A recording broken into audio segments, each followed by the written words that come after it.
د افغانستان د پخوانی پاچا اعلیحضرت محمد ظاهر شاه د نهم تلین مراسم نن په مرجان غونډۍ کې په یو لړ رسمي مراسمو ترسره شول.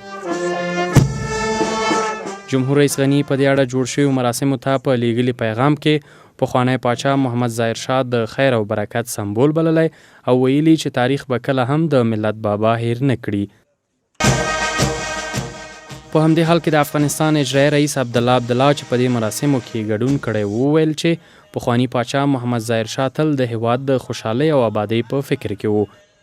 در یک سطح دیگه فکر میکرد به وطن میاندیشید، به آینده ملک و مردم فکر میکرد و یک لحظه هم غم و درد و رنج مردم نمیخواست. د افغانستان پخوانی پاچا محمد ظاهر شاه په 1986 کال د زمري په لومړۍ نیټه د 92 کالو په عمر له دې نړۍ سترګې پټې کړې.